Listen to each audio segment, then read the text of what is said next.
Hello welcome back to my channel. నేను ఇవాళ మీకైతే ఇంట్లోనే ఉన్న ఇంగ్రీడియంట్స్ తోటి వేసుకునే కేక్ వేసి చూపిస్తున్నా అండి. చాలా సింపుల్గా వేసేసుకోవచ్చు. ఫుల్ వీడియో చూడండి.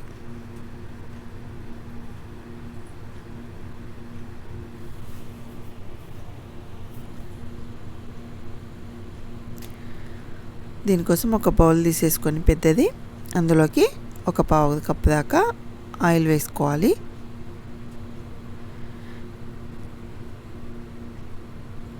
ఆయిల్ ప్లేస్లో మీకు బటర్ కూడా వాడుకోవచ్చండి. ఆయిల్ అయితే అందరి ఇంట్లో ఉంటుంది, కానీ నేను వాడింది అయితే సన్ఫ్లవర్ ఆయిల్. అలా అని పల్లి నూనె అట్లాంటివి వాడకండి, సన్ఫ్లవర్ ఆయిల్ తీసుకోండి. తర్వాత ఒక కప్పు షుగర్ పౌడర్. షుగర్ తీసుకుంటే 3/4 కప్పు తీసేసుకోండి. కొంచెం కరగడానికి టైం పడుతూ ఉంటుంది కాబట్టి నేను పౌడర్ వేసేసుకొని జల్లించుకున్నా. ఇందులోనే నేను 2-3 ఇలాచీ వేసేసుకున్నా, అందుకోసం కంపల్సరీ జల్లించుకున్నా. తర్వాత అదే కప్పుతోటి ఉప్మా రవ్వ అండి, సూజీ.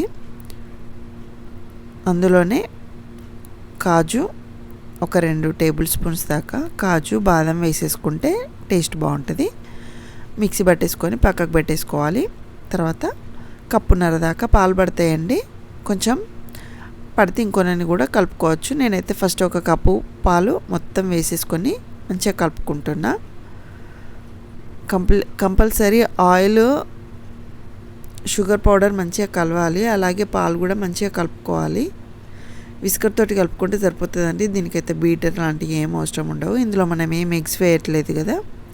నేను పాలు తీసుకున్నా కానీ పాల ప్లేస్లో ఇప్పుడు కప్పున్నర తీసుకున్నా కదా, 3/4 కప్పు దాకా సగం పాలు సగం పెరుగు తీసేసుకోవచ్చు. నేను ఇవాళ కంప్లీట్గా పాలతోటే చూపిస్తున్నా. మీరు కావాలంటే సగం అది సగం ఇది కూడా తీసేసుకోవచ్చు.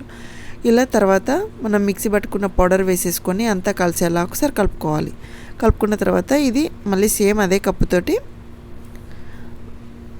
గులాబ్ జామున్ మిక్స్ వేసేసుకోవాలి.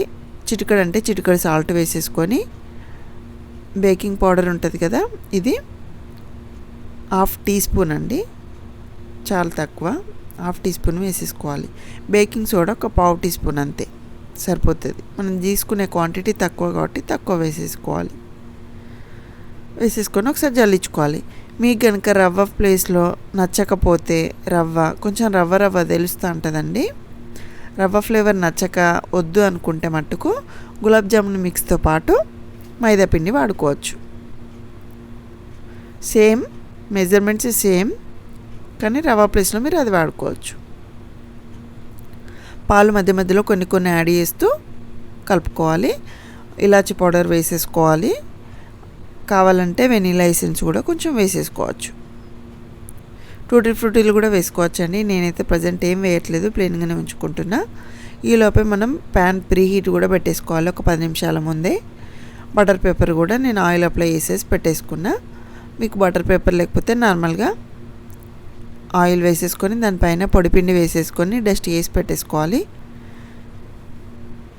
ఒక 2-3 సార్లు ట్యాప్ చేసేసి పక్కకు పెట్టేసుకోవాలి.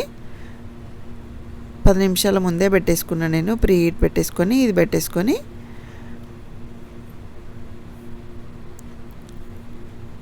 మర్చిపోతాం అనుకుంటే అలారం అన్నా పెట్టేసుకోండి. నేనైతే ఒక 35 మినిట్స్ తర్వాత చూపిస్తున్నా అండి. మనం తీసుకున్న క్వాంటిటీని బట్టి సైజుని బట్టి ఉడుకుతూ ఉంటుంది, కేక్ అవుతూ ఉంటుంది. అందుకోసం నాకు ఒక 35 నిమిషాల తర్వాత నేను చెక్ చేశాను. ఒక 2-3 ప్లేస్లలో నైఫ్ పెట్టి తీసుకోవాలి, లేకపోతే టూత్పిక్ అయినా కానీ చూసుకోవాలి. తడి లేకుండా వస్తే కేక్ రెడీ అయినట్టు. ఒకవేళ తడి ఉంటే మళ్ళీ ఒక 5 or 10 మినిట్స్ పెట్టేసుకోవాలి. ఇది తీసేసి పక్కకు పెట్టేసుకొని కంప్లీట్గా చల్లారనివ్వాలి. చల్లారకముందు అసలే డిమోల్డ్ చేయొద్దు. చల్లారిన తర్వాత ఒకసారి ఎడ్జెస్ ఇట్లా అనుకొని తీసేసుకోవాలి. ఈ సింపుల్గా మన ఇంట్లో అన్నీ ఉండేటివే కాబట్టి ఈజీగా వేసేసుకోవచ్చండి. ఒకసారి ఇంట్లో చేసుకొని టేస్ట్ చేసి చూడండి. అలాగే నా ఛానల్ ఇంతవరకు సబ్స్క్రైబ్ చేసుకోకపోతే తప్పకుండా సబ్స్క్రైబ్ చేసుకోండి. పీసెస్ కట్ చేసుకోండి, మనకు నచ్చినట్టు కట్ చేసుకోవడమే అండి, అంతే. Thank you for watching. Please subscribe my channel.